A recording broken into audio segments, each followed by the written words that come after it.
ये कहानी 1993 से शुरू होती है, जब मेरी शादी हुई थी। मेरा नाम सुजाता है। हम लोग एक जॉइंट फैमिली में रहते थे और वहाँ बड़ों की चलती थी, इसलिए मेरे माता पिताजी कुछ नहीं बोल पाए। मेरे दादाजी की पसंद से मेरी शादी सुमित से हो गई। तब किसी को बोलने का अधिकार नहीं था कि मैं अपने पसंद से शादी करूँगी। जैसे भी शादी कर दिया जाता था, मानना पड़ता था। उस समय लड़का लड़की को देखता नहीं था, बिना देखे शादी हो जाती थी और कुछ समय बाद विदाई होता था। लेकिन सुमित को तो मैं पसंद नहीं थी। फिर भी परिवार वालों के दबाव में शादी हो गई और समझा बुझा के लड़की को ससुराल भेज दिया गया, क्योंकि पहले लोग कहते थे कि पहली शादी को छोड़ा नहीं जाता है।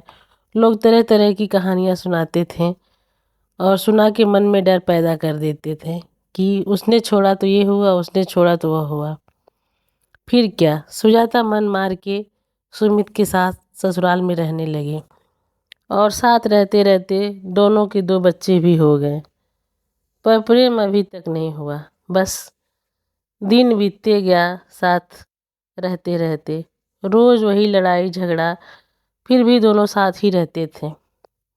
अब तो बच्चे भी बड़े हो गए थे, फिर भी वही रोज़ रोज़ का किचकिच, हर बात में कमियां निकालना, दोस्तों के सामने शिकायत करना, किसी के सामने भी हाथ उठा देना और गाली देना।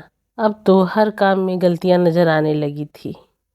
हर समय घर वालों को कोसना कि मैं पहले ही तुम्हें छोड़ दिया होता तो आज मैं यह दिन नहीं देखना पड़ता और मैं बहुत खुश होता।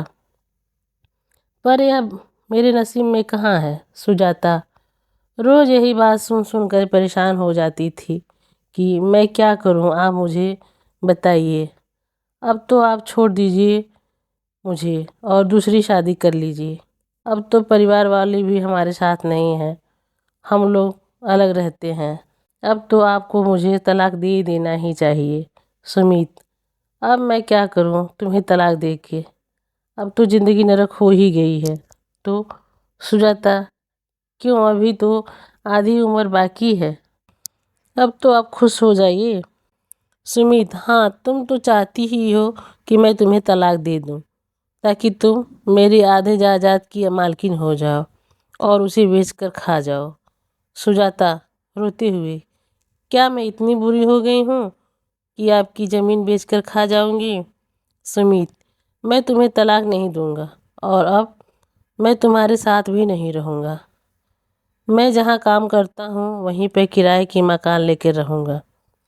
कभी तुम्हारी शक्ल देखने नहीं आऊँगा। तुम अपने बच्चों के साथ रहो। सुजाता, ऐसा क्यों कह रहे हैं?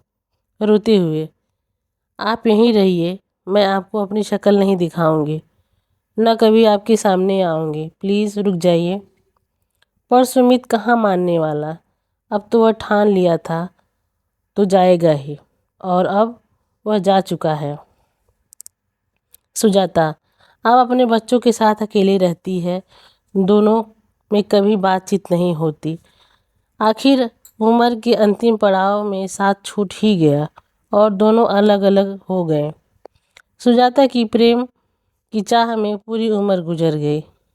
मैं उन माता पिता को हाथ जोड़ के गुजारिश करूंगी कि अपने बेटी और बेटे की शादी उनकी पसंद से करें ताकि जीवन सुख में बना रहे। धन्यवाद। अगर ये कहानी आपको पसंद आए तो लाइक, सब्सक्राइब और कमेंट अवश्य करें कि क्या आपको इस कहानी में अच्छा लगा। धन्यवाद।